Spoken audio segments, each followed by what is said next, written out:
Hi guys, welcome back to the Blading Physio YouTube channel. A while ago I saw Ricardo Lino doing a tutorial about the Mizu grind, and after watching that I contacted him to see if he was open that I added some information or that I completed this tutorial with some exercises which can help you to learn the trick faster, and he was all chill about that. So here we are talking Mizu today. Let's get into it.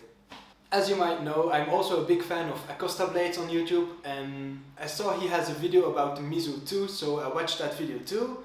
After seeing both videos, I saw that both Ricardo Lino and Josh from Acosta Blades talked about how the Mizu resembles in a way to a backside.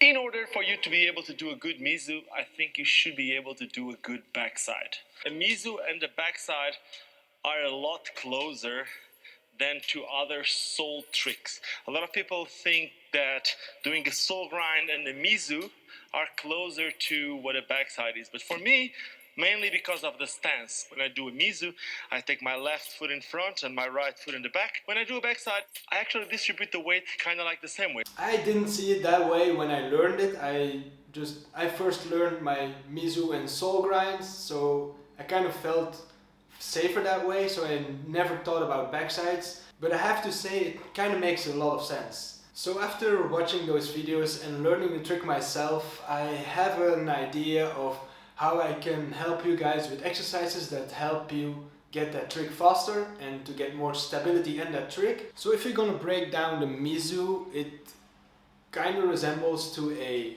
lunge position or a yoga pose that, like Acosta Blade says, it's the warrior pose. Now this is the proper way, in my opinion, to do a Mizu, is having your body open, your shoulders are parallel with your hips and your feet, and you're in this stance. So practice that before you get to jumping up and grinding onto a ledge. Just the body posture, again, it is a yoga pose, or very similar to a yoga pose. And if you think about that position, we're gonna need hip mobility, hip or low limb strength and stability, and some core stability or core strength. In my videos about Royals, I didn't talk about core exercises or core stability, which I should have done. Although I didn't talk about it, it's still very important for us skaters to have that core stability or core strength. So I'll link a video here somewhere upper corner, so you can check that out if you want to stabilize or if you want to improve your core strength. But back to the Mizu. So like I said, we're going to need hip mobility, hip or low limb strength, and some core strength. For the hip mobility, I would suggest some deep squatting with emphasis on the hip mobility or hip openers. So you're going to squat down, put your elbows between your knees and push them out so you can open up the hips and feel that stretch. You can also do this on skates or use it as a warm-up. If you arrive at the park, just deep squat, open up the hips, put on your skates, try to deep squat and open up the hips. This is all possible and very good because a warm-up needs to be specific, so this is a way to do it. Moving on then for the hip or low limb strength. Like I said, the Mizu pose looks like a lunge, so that's what we're gonna do. Just a lunge position. You can either step into a lunge or just take the lunge position and squat down or lunge down into it. And if you want to make it more specific, you can even Mizu lunge. I'm probably the first physio who ever gives this exercise.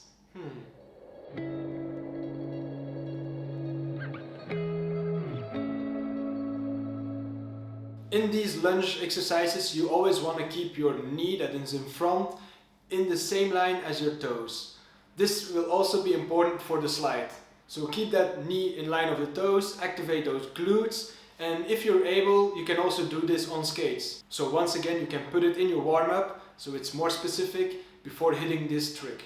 And for the core exercises, let's stick with this Mizu lunge. So we're gonna take this Mizu lunge position and try to do some rotations. So take the position and just rotate the body to left and right while keeping the legs stable. So what you're gonna do is, in fact, you're gonna tense up the core, stabilize the pelvis, and dissociate your upper body from your lower body. This will help you later on if you want to spin out of your trick. So you're gonna learn to dissociate upper body and lower body and learn to wind up and rotate to do a spin out of it. This exercise can be done just normal the Mizu lunge with rotations. You can do them on skates, you can do them with your skates as an added weight, and you can even do them on your skates with some added weight.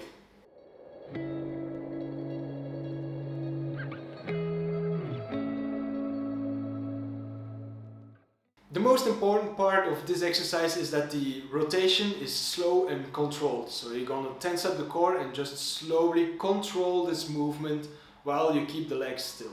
And when you've done all this, you master these exercises, I'm sure you're gonna ace this Mizu.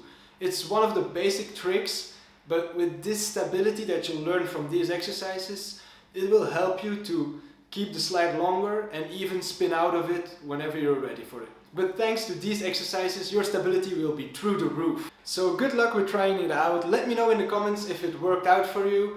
Tag me on Instagram if you were able to do your first Mizu or even spin out of your Mizu. Like this video and subscribe to the channel if you want to see more. See you later.